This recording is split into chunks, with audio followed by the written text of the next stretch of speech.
The whole process, you're led to believe as a woman that it's the most natural thing that can happen to you. It's sort of the purpose of your body, except it felt incredibly unnatural. It was really nice having nice hair. It was wavy and long, and there was more of it, and I had beautiful nails. That was really nice. The come down from that, not so nice. With him, it was way more challenging on my body. I put on more weight. Funny enough, the stretch marks are another thing that bothers me the most is the breasts, because my boobs are huge, way bigger than it was with BB, and they fall a bit. It's life, you know, it's gravity.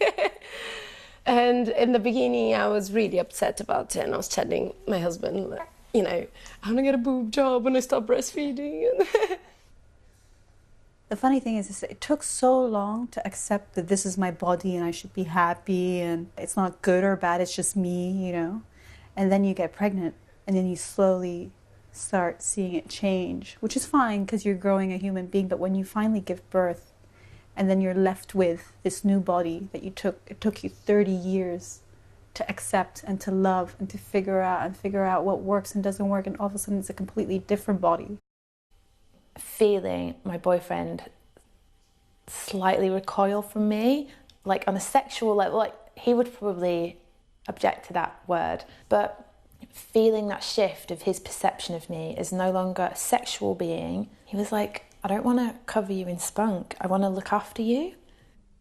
I expected lots of negative things from pregnancy and from giving birth, and I was prepared that it's going to be hard and everything, but I wasn't expecting so much love. I really didn't even know that I'm capable of so much love, and so which dwarfs everything else in comparison. But I was never really too much in tune with myself as a woman to know how I looked down there, or can't even define how I felt down there. But the minute I gave birth, I knew that everything changed.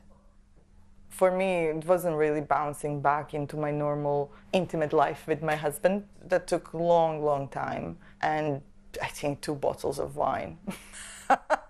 The last couple of weeks of being pregnant, I lost all sensation in my hands.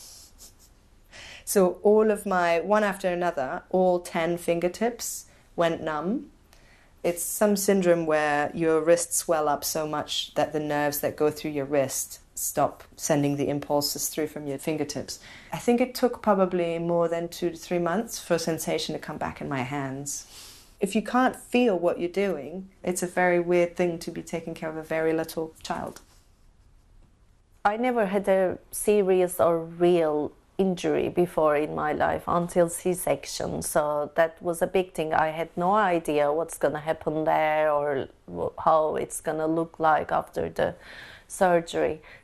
I had a scar, I had stretch marks, I don't have flat belly at all. But all that physical changes comes together with the everyday work of being a mom. Even the tension you put on your muscles, you should hold her tight because like you shouldn't drop her. Things like that, you know what I mean. But I just didn't like him for what he did to me. It took me like eight weeks to get into, oh, okay, you're my son, I love you. I had some tears and I was showering 6 times a day because that was the only time I could pee without feeling pain. And half my digestive system was hanging out of my butt. You know, it was really disgusting. How do I go to the bathroom, you know? How do I take a shit? The vaginal walls were really irritated, which nobody could really explain. I was forever bleeding, like every day for half a year, and nobody could tell me why or whether it was going to stop. Just before I got pregnant, I'd finished my master's. So I'd gone from this being very stimulated intellectually to those first stages of looking after an infant, which are boring. There's a lot of monotony and you're very, very tired.